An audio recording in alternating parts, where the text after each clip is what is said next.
এটা যে সময়ের কথা, সে সময় এখনকার মতো এত গাড়ি ঘোড়া ছিল না। তখনকার মানুষ পায়ে হেঁটেই যাতায়াত করত। 1828 সাল মেদিনীপুরের বীরসিংহ গ্রাম থেকে এক গরিবের ছেলে তার পিতার সঙ্গে কলকাতায় যাচ্ছিলেন লেখাপড়া শিখতে।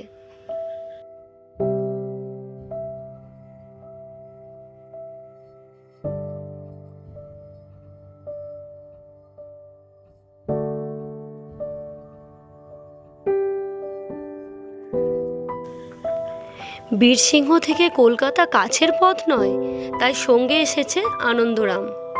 পথ চলতে চলতে ঈশ্বর যখন ক্লান্ত হয়ে পড়বে, আনন্দরাম তাকে কাঁধে করে নিয়ে চলবে।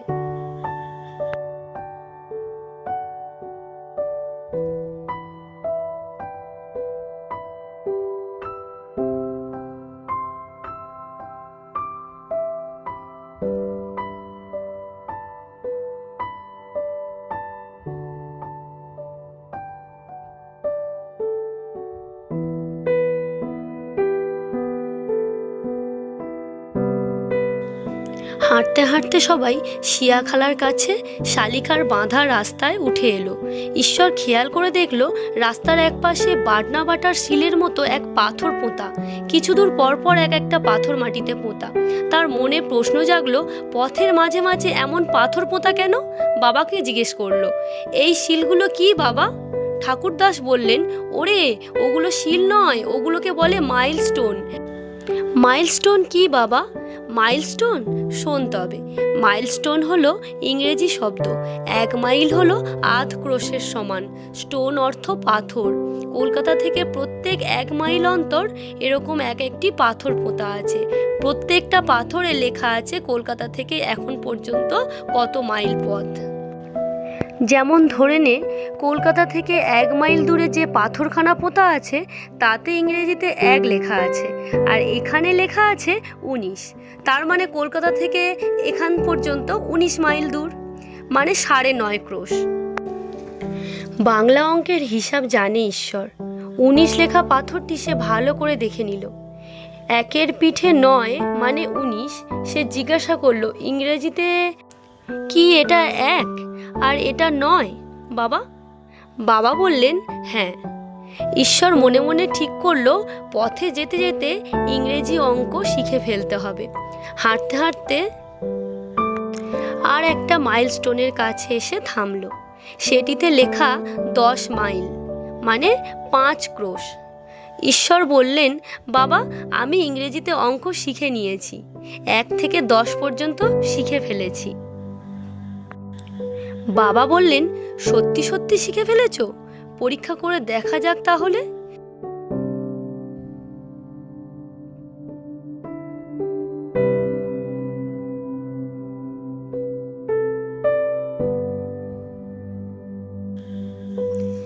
নয় নম্বর পাথরটি দেখিয়ে ঠাকুরদাস জিজ্ঞেস করলেন, হ্যাঁ রে খোকা, এটা কত বলতো?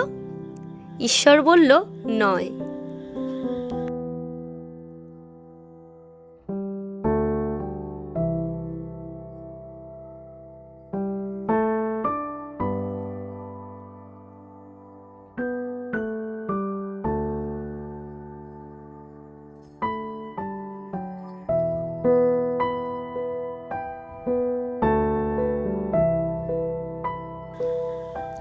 এরপর হাঁটতে হাঁটতে তারা 8 নম্বর মাইলস্টোনের কাছে চলে এলো।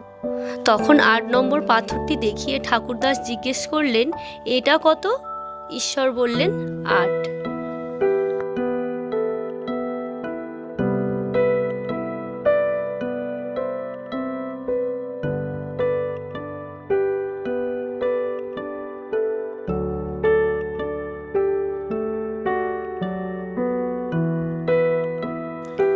তারপর তারা হাঁটতে হাঁটতে 7 নম্বর লেখা পাথরটির কাছে চলে এলো।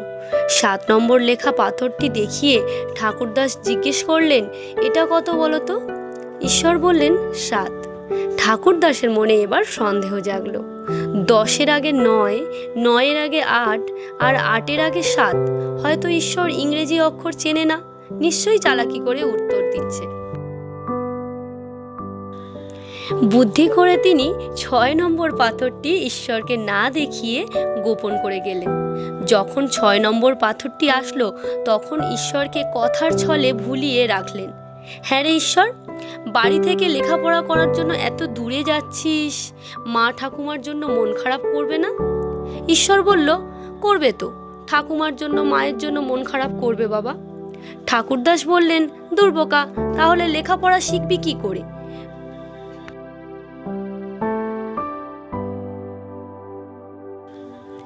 পাঁচ নম্বর লেখা পাথরটির সামনে এসে তিনি বললেন, হ্যাঁ রে খোকা, এবার উত্তর দে, এটা কত? ঈশ্বর বলল, বাবা এটা 6 হওয়া উচিত ছিল, ভুলে 5 লিখে ফেলেছে। এবার ঠাকুরদাস খুশি হলেন। তিনি বললেন, সত্যি সত্যি তুমি ইংরেজি অঙ্ক শিখে গেছো, ওটা ঠিকই লিখেছে।